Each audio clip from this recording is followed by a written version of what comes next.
KP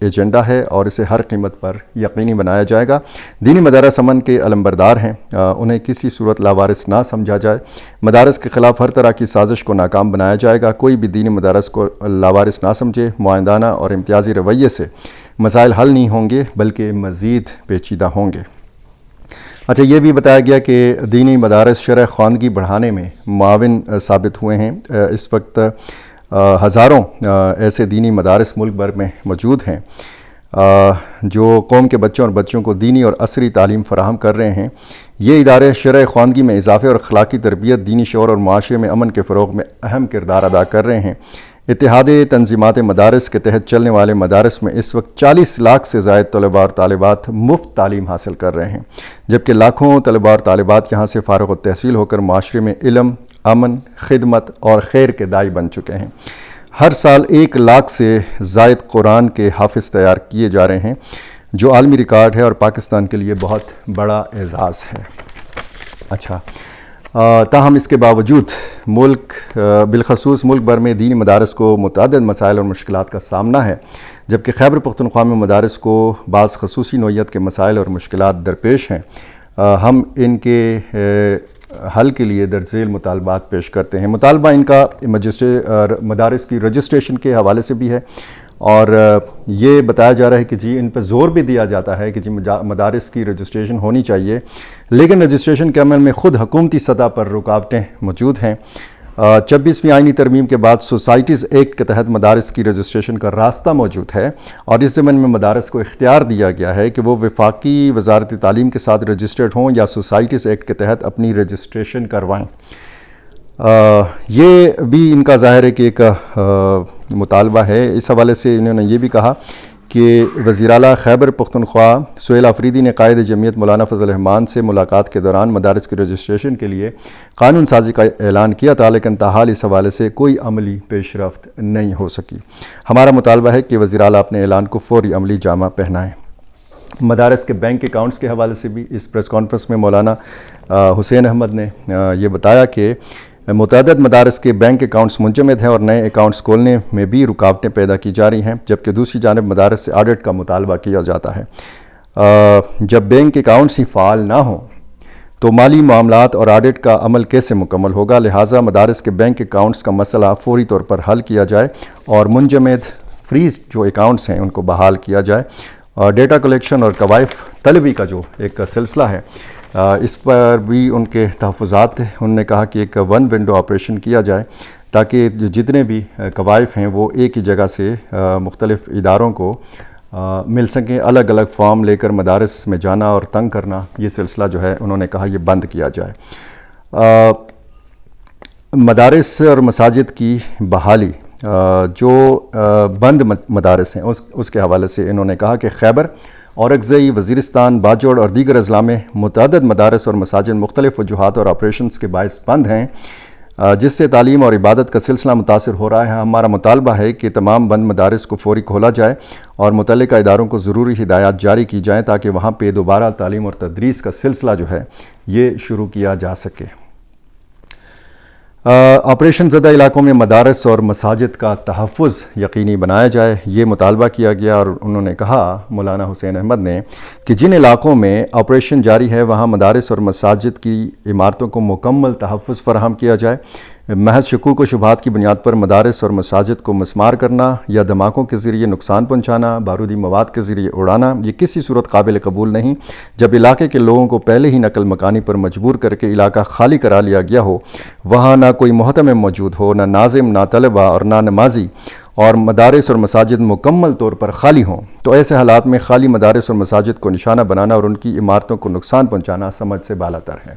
اسی حوالے سے جب میں نے سوال رکھا کہ جی انہی خالی عمارتوں کو پھر کہا جاتا ہے کہ جی ملیٹنٹس آتے ہیں، اس میں پناہ لیتے ہیں، راتیں گزارتے ہیں، پھر ظاہر ہے کہ ان کے خلاف جب کارروائی ہوتی ہے تو مسجد کو بھی نقصان پہنچتا ہے، مدارس کو بھی نقصان پہنچتا ہے۔ تو اس کا جواب مولانا حسین احمد صاحب نے یہ دیا کہ چونکہ نقل مکانی اور پھر یہ خالی عمارتیں، تو ہمیں تو نہیں پتہ کہ وہاں پہ کون آتا ہے کون جاتا ہے، تو یہ تو ظاہر ہے کہ حکومت کی ذمہ داری ہے، اداروں کی ذمہ داری ہے کہ وہ یہ پتہ لگائے کہ کہاں پہ ان لوگوں کے ٹھکانے ہیں وغیرہ وغیرہ۔ انہوں نے یہ بھی کہا کہ ہماری اطلاعات اور مشاہدات کے مطابق ضلع خیبر کی وادی طیرہ اور اورکزئی میں بعض خالی مدارس اور مساجد کو بھی نقصان پہنچایا گیا، حتیٰ کہ وہاں موجود قرآن کریم اور دینی کتب بھی متاثر ہوئیں۔ یہ عمارتیں کسی سرکاری خزانے سے نہیں بلکہ عوام کے چند اور احتیاط سے تعمیر کی جاتی ہیں۔ ہم مطالبہ کرتے ہیں کہ مدارس اور مساجد کو ہر حال میں محفوظ رکھا جائے، ان کی حرمت اور تقدس کا خیال رکھا جائے، اور جن مدارس اور مساجد کو نقصان پہنچا ہے ان کی اثر نو تعمیر اور بحالی کا مؤثر انتظام کیا جائے۔ ایسے اقدامات جو عوام کے مذہبی جذبات کو مجروح کریں اور ریاست اور عوام کے درمیان بد اعتمادی پیدا کریں، ان سے ہر صورت گریز کیا جائے۔ اچھا، انہوں نے یہ بھی کہا کہ اگر کسی مدرسے کے بارے میں کوئی قابل اعتماد شکایت یا قانونی مسئلہ ہو تو یک طرفہ کارروائی کے بجائے اتحاد تنظیمات مدارس کو اعتماد میں لیا جائے۔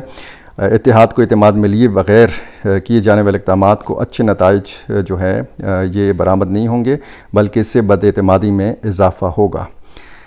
انہوں نے کہا کہ اتحاد تنظیم المدارس جو ہے یہ قانون کے مطابق کارروائی میں ریاست کے ساتھ مکمل تعاون کرے گا۔ مدارس کے ساتھ امتیازی رویہ ختم کیا جائے، انہوں نے یہ بھی کہا، اور تمام مساجد اور مدارس جو متاثرہ ہیں ان کی اثر نو تعمیر کا انہوں نے مطالبہ کیا۔ مدارس اور ریاست کا تعلق بتایا، اور انہوں نے کہا کہ مختلف مسائل سے اس وقت ملک دوچار ہے۔ ملک کو امن، اتحاد اور اتفاق کی ضرورت ہے، ایسے اقدامات کی نہیں جو نفرت اور دوریاں پیدا کریں۔ ہم اس ملک کے وفادار اور برابر کے شہری ہیں، ملک بھر کے دینی مدارس آئین اور قانون کی بالادستی پر یقین رکھتے ہیں اور ریاستی اداروں کا احترام کرتے ہیں، اور علماء اور دینی مدارس نے اس ملک کے لیے بے شمار قربانیاں دی ہیں۔ ہم ریاست اور اس کے تمام اداروں کو عزت، قدر اور احترام کی نگاہ سے دیکھتے ہیں اور توقع کرتے ہیں کہ ریاست بھی علماء اور مدارس جو ہیں ان کو اعتماد اور احترام کی نگاہ سے دیکھے گی۔ ریاست اور مدارس کے درمیان اعتماد مضبوط ہوگا تو ملک مضبوط ہوگا۔ بلا جواز پابندیاں، یک طرفہ اقدامات اور بد اعتمادی کسی کے مفاد میں نہیں، ایسے اقدامات سے گریز کیا جائے جس سے ریاست اور عوام کے درمیان فاصلے بڑھیں۔ ہم امن کے دائی ہیں، آئین اور قانون کی بالادستی پر یقین رکھتے ہیں اور دہشت گردی کی ہر شکل کی بلا تفریق مخالفت کرتے ہیں اور مذمت کرتے ہیں۔ مدارس کو شک اور تعصب کی نہیں، اعتماد، تعاون اور احترام کی نگاہ سے دیکھا جائے۔ اب جو میں نے ان کے سامنے بات رکھی کہ جناب آپ نے مختلف علاقوں کا نام لیا، اور انہی علاقوں کے بارے میں خصوصاً باجوڑ اور خیبر کے حوالے سے یہ اطلاعات آتی رہی ہیں کہ وہاں پہ جرگہ بنا جن میں قبائلی عمائدین شامل تھے، مختلف طبقات کے لوگ شامل تھے، سیاسی لوگ شامل تھے اور علماء کرام شامل تھے، اور یہ جرگہ متعدد مرتبہ ملیٹنٹس کے پاس گیا، عسکریت پسندوں کے پاس گیا کہ جناب آپ ہمارا علاقہ چھوڑ دیں، خالی کر دیں، پہاڑوں کی طرف چلے جائیں یا پھر اب آپ افغانستان چلے جائیں۔ تو ایسا انیشیٹو، یہ جو آپ کا اتحاد ہے دینی مدارس کا، اس کی طرف سے کیوں نہیں لیا جاتا؟ ایسے جرگے کا اعلان کیوں نہیں کیا جاتا کہ جناب ہم نے جانا ہے ملیٹنٹس کے پاس بات کرنی ہے کہ جناب آپ کی وجہ سے عام لوگوں کو مسئلہ ہے، دینی مدارس کو مسئلہ ہے، مساجد کی حرمت جو ہے یہ پامال ہو رہی ہے۔ تو انہوں نے کہا کہ تجویز اچھی ہے، اس تجویز پر غور کیا جا سکتا ہے۔ تو تجویز تو اچھی ہوتی ہے، اس پر غور کیا جانا چاہیے، اور باہمی اعتماد کی بحالی جو ہے یہ یک طرفہ معاملہ نہیں ہے، یہ ظاہر ہے کہ دو طرفہ معاملہ ہے، اور امید ہے بہت ساری جو گزارشات انہوں نے کی ہیں، جو تحفظات کا اظہار کیا ہے، میرا مطلب صرف یہ تھا کہ ان کے خیالات کیا ہیں یہ آپ کو پتہ چلے، اور یہ جو مدارس کے منتظمین ہیں یہ موجودہ حالات کے بارے میں کس قدر سنجیدہ ہیں اور کس قدر ان کو سنجیدہ مسائل کا سامنا ہے۔ ظاہر ہے کہ دینی مدارس سے وابستہ جب کسی علاقے میں عصری جو تعلیم ہے اس کی سہولیات موجود نہ ہوں، کہیں پہ اسکول نہ ہو، پرائمری اسکول نہ ہو، ہائی اسکول نہ ہو، کالج نہ ہو، یونیورسٹی نہ ہو، عموماً غربت بہت زیادہ ہے ان علاقوں میں، تو یہ لوگ مفت تعلیم دلوانے کے لیے اپنے بچوں کو دینی مدارس میں ڈال دیتے ہیں۔ اور یہ بھی بدقسمتی ہے کہ ہم بہت سارے جو ملیٹنٹ کمانڈرز کے بارے میں جب جانتے ہیں، جب ان کا بایو ڈیٹا نکالتے ہیں تو ان کا کہیں نہ کہیں کسی مدرسے سے تعلق جو نکلتا ہے، یہ خود ان منتظمین کو سوچنا چاہیے، مدارس کے جو عہدیدار ہیں مختلف تنظیموں کے، مختلف بورڈز کے، ان کو مل بیٹھ کر سوچنا چاہیے، دیکھنا چاہیے، اور اپنا ایک واضح موقف، جس طریقے سے اس پریس کانفرنس میں بڑا واضح موقف ہے دہشت گردی کے حوالے سے اور ریاست کے ساتھ تعلق کے حوالے سے باہمی اعتماد سازی کے حوالے سے اسی طرح کا ایک صاف ستھرا واضح بیانیہ جو ہے یہ سامنے آنا چاہیے۔ امید ہے اس ویڈیو میں آپ کو ایک ایسے پہلو کے حوالے سے معلومات ملی ہوں گی کہ جس پر بہت کم بات کی جاتی ہے۔ میرے ساتھ جڑے رہیے۔ میرے ساتھ جڑے رہنے کے لیے لازمی ہے کہ آپ نے میرا چینل سبسکرائب کیا ہو اور مجھے اپنی رائے سے بھی ضرور نوازا کیجیے۔ بہت شکریہ۔